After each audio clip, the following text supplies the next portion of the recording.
पश्चिम बंगाल के राज्यपाल सीवी आनंद बोस शुक्रवार सुबह मुर्शिदाबाद और मालदा के लिए रवाना हो गए हैं।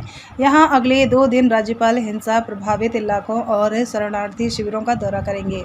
उन्होंने कहा कि मैं जमीनी स्थिति का जायजा लूंगा। वहां जो कुछ भी हुआ चौंकाने वाला है। किसी भी कीमत पर शांति स्थापित होनी चाहिए। इससे पहले गुरुवार को सीएम ममता बनर्जी ने गुरुवार को राज्यपाल के दौरा स्थगित करने का अनुरोध किया था। ममता ने कहा कि मैं गैर स्थानीय लोगों से अनुरोध करूंगी कि वे अभी मुर्शिदाबाद का दौरा न करें। राज्यपाल से कुछ और दिन प्रतीक्षा करने की अपील करूंगी। स्थिति सामान्य हो रही है। मैंने स्वयं प्रभावित इलाकों का फिलहाल दौरा नहीं करने का निर्णय लिया है। उधर राष्ट्रीय महिला आयोग की अध्यक्ष विजया राहटकर भी हिंसा प्रभावित इलाकों का दौरा करने के लिए मालदा रवाना हो गई हैं।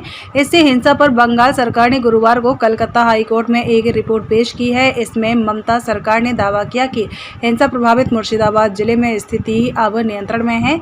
जस्टिस सोमेन सेन और राजा बसु चौधरी की बेंच ने हिंसा प्रभावित इलाकों में केंद्रीय बलों की तैनाती जारी रखने पर अपना आदेश सुरक्षित रख लिया। ममता सरकार ने हिंसा पर रिपोर्ट पेश की। जस्टिस सोमेन सेन और जस्टिस राजा बसु चौधरी की बेंच नेता विपक्ष शुभेंदु अधिकारी की याचिका पर सुनवाई की।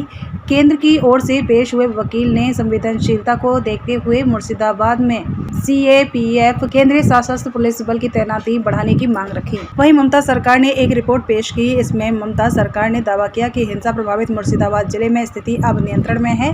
कोर्ट ने भारतीय जनता पार्टी, तृणमूल कांग्रेस और अन्य सभी पक्षों को चेतावनी दी कि कोई भी भड़काऊ बयानबाजी न करे। कोर्ट ने कहा, कृपया कोई भी भड़काऊ भाषण न दे। यह निर्देश सिर्फ किसी एक व्यक्ति के लिए नहीं है, बल्कि सभी के लिए है।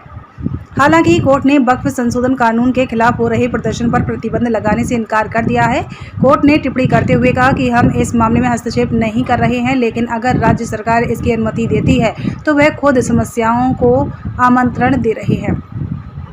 कोर्ट ने कहा कि हिंसा से प्रभावित लोगों की पहचान और उनके भोजन और रहने की व्यवस्था के लिए विशेष समिति बनाई जाएगी। यह समिति राष्ट्रीय मानवाधिकार आयोग, पश्चिम बंगाल मानवाधिकार आयोग और राज्य कानूनी सेवा प्राधिकरण के प्रतिनिधियों से मिलकर बनेगी। पश्चिम बंगाल की मुख्यमंत्री ममता बनर्जी ने इमामों की बैठक की। इस दौरान उन्होंने कहा कि मुर्शिदाबाद में हुआ दंगा प्री प्लान्ड था। इसमें भाजपा, बीएसएफ और सेंट्रल एजेंसी की मिलीभगत थी। बांग्लादेशी घुसपैठियों को देश में बुलाकर ये दंगे करवाए गए।